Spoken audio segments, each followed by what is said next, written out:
यानी कि दूसरा चैप्टर आपको दिखाता हूं। मोदी की नेशन फर्स्ट अपील का इतना तगड़ा असर हो रहा है कि आप हैरान हो जाएंगे। कल भी मैंने आपको कुछ तस्वीरें दिखाई थी, कल भी मैंने आपको बताया था कि मोदी ने जो अपील की है उससे क्या क्या हो रहा है।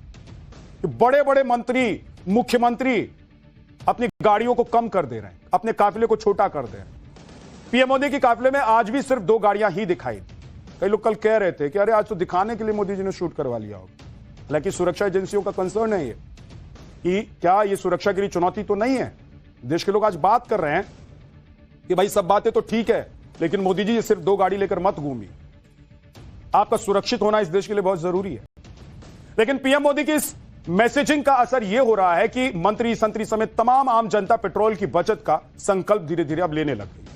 पीएम मोदी के बाद केंद्रीय गृह मंत्री अमित शाह और रक्षा मंत्री राजनाथ सिंह ने भी अपने काफिले में कटौती कर दी है। राजनाथ सिंह छोटे काफिले के साथ दिल्ली से जोधपुर के लिए रवाना हुए। उनके काफिले में सिर्फ 4 गाड़ियां थी जब वो जोधपुर के लिए जा रहे थे, जबकि पहले देश के रक्षा मंत्री का काफिला इससे कई गुना बड़ा हुआ करता था। लोकसभा के स्पीकर ओम बिरला को देखिए, उन्होंने भी अपने काफिले की गाड़ियों को कम कर लिया है। यह फैसला उन्होंने पीएम की अपील के बाद ही लिया है और ओम बिरला लोकसभा के स्पीकर हैं, लेकिन इसके बाद भी उनके काफिले में मात्र आज 2 ही गाड़ियां दिखाई। इधर मंत्रियों ने काफिला कम किया तो उधर केंद्रीय मंत्री अर्जुन राम मेघवाल ने अपनी गाड़ी ही छोड़ दी, बीकानेर रेलवे स्टेशन पहुंच गए। वो अर्जुन मेघवाल ई रिक्शा में बैठकर वहां पर पहुंचे और अपने घर तक ई रिक्शा में ही गए। आपको बता दें कि अर्जुन मेघवाल के काफिले में पहले से इलेक्ट्रिक गाड़ियां जो हैं वो हैं, मौजूद हैं। अब पीएम मोदी की अपील के बाद उन्होंने तय किया है कि वो पर्यावरण संरक्षण का संदेश देने के लिए सिर्फ ई वाहनों से ही दौरा किया करें। गुजरात के राज्यपाल ने भी आज पीएम मोदी की अपील के बाद प्रोटोकॉल तोड़ दिया। उन्होंने दिल्ली से कुरुक्षेत्र आज उनको जाना था, पहुंचना था, जो कि बाय एयर था उन्हें पहुंचना, लेकिन वो हवाई यात्रा छोड़कर ट्रेन से कुरुक्षेत्र पहुंचे। ट्रेन से उतरने के बाद गुजरात के राज्यपाल आचार्य देवव्रत ने साइकिल की सवारी भी। उनका पूरा काफिला साइकिल पर सवार था। क्या आप देख रहे हैं, सब साइकिल पर। ये सिक्योरिटी गार्ड्स, जितने अधिकारी उनके साथ चल रहे हैं, सब साइकिल पर चल रहे हैं। ऐसा लग रहा है कि साइकिल की रैली निकल रही है, लेकिन ये साइकिल रैली नहीं निकल रही है। ये दरअसल प्रधानमंत्री नरेंद्र मोदी ने जो अपील की देश से, उसकी बानगी दिखाई दे रही है। हरियाणा के कुरुक्षेत्र में गुजरात के राज्यपाल साइकिल से चल। महाराष्ट्र के मुख्यमंत्री देवेंद्र फडणवीस ने भी मोदी की अपील को फॉलो किया है। उन्होंने तो विधानसभा पहुंचने के लिए कार नहीं बल्कि बाइक का इस्तेमाल कर लिया। ये देखिए, बाइक से पहुंचे। आज हेलमेट वेलमेट लगाकर अच्छे से बढ़िया से देवेंद्र फडणवीस बाइक से पहुंचे।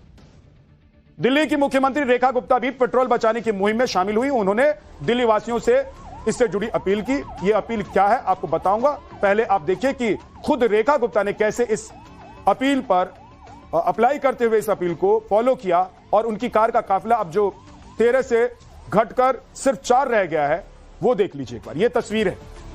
13 गाड़ियों का काफिला दिल्ली की मुख्यमंत्री का हुआ करता था, लेकिन 4 गाड़ियों में अब वो चलने लग गई है। यानी कि करीब 60% तक की कमी उन्होंने अपने काफिले की गाड़ियों में कर दी। दिल्ली सरकार ने आज पीएम मोदी की अपील के बाद कई बड़े फैसले किए।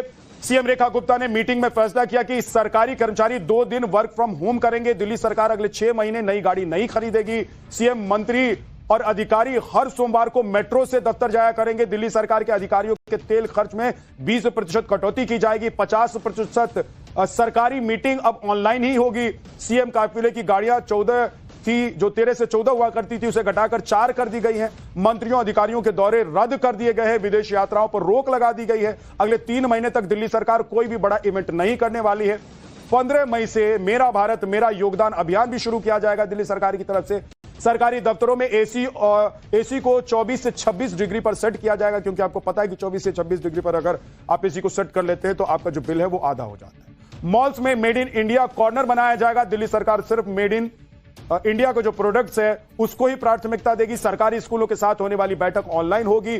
प्राइवेट संस्थानों से भी 2 दिन वर्क फ्रॉम होम के लिए कहा गया है दिल्ली सरकार की तरफ से। कोर्ट और यूनिवर्सिटी से ऑनलाइन सिस्टम अपनाने की अपील की गई है। जनता से नो व्हीकल डे मनाने की अपील की गई है। यह सब दिल्ली सरकार की तरफ से प्रधानमंत्री नरेंद्र मोदी की अपील के बाद पहल की गई है। तो ये रेखा गुप्ता की तरफ से तैयारी की गई है। प्रधानमंत्री ने जो देश से अपील की है, उस अपील को कैसे लोगों तक पहुंचाया जाए, घर घर तक पहुंचाए, उसके लिए उन्होंने ये तमाम तैयारियां की है। पीएम मोदी की अपील के बाद त्रिपुरा सरकार ने भी सरकारी खर्च कम करने के लिए कई बड़े फैसले लिए। त्रिपुरा सरकार ने कर्मचारियों के लिए 50% वर्क फ्रॉम होम लागू कर दिया है। यह नियम ग्रुप सी और ग्रुप डी कर्मचारियों के लिए लागू किया गया है। त्रिपुरा सरकार ने संस्थाओं से भी वर्क फ्रॉम होम अपनाने की अपील की। वहीं चंडीगढ़ के अधिकारी भी बुधवार को सरकारी गाड़ियों का इस्तेमाल नहीं करेंगे। पेट्रोल की खपत को कम करने के लिए चंडीगढ़ प्रशासन ने एक बड़ा फैसला ले लिया। अभी 2 दिन पहले बिहार के मुख्यमंत्री सम्राट चौधरी अपने काफिले को लेकर खूब चर्चा में थे। पीएम मोदी की अपील के बाद भी उनके काफिले में 19 गाड़ियां दिखाई दे रही थी। मगर अब शायद दूसरे राज्यों के मुख्यमंत्रियों और मंत्रियों की तरह बिहार के सीएम भी प्रधानमंत्री नरेंद्र मोदी का मैसेज समझ चुके हैं। तो आप देखिए कि आज उनके काफिले में सिर्फ 3 गाड़ियां दिखाई, यानी कि 19 से सीधे 3 गाड़ी पर आ गए। गजब है, शानदार, इसे बोलते हैं एकदम आसमान से जमीन पर आना।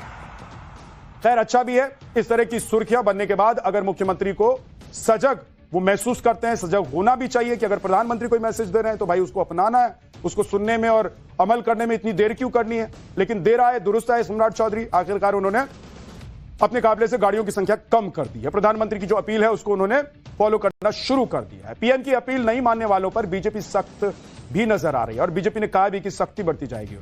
मध्य प्रदेश के भिंड के किसान मोर्चा के नए जिला अध्यक्ष सज्जन सिंह यादव हैं, 100 से ज्यादा गाड़ियों के काफिले लेकर पहुंच गए थे। इस दौरान एक गाड़ी में तो डीजे भी लगा हुआ था। मतलब आप सोचिए कि प्रधानमंत्री कह रहे हैं कि डीजल बचाइए, पेट्रोल बचाइए, ईंधन ज्यादा खर्च मत कीजिए, और इधर देखिए, मतलब देश में गजब गजब लोग हैं।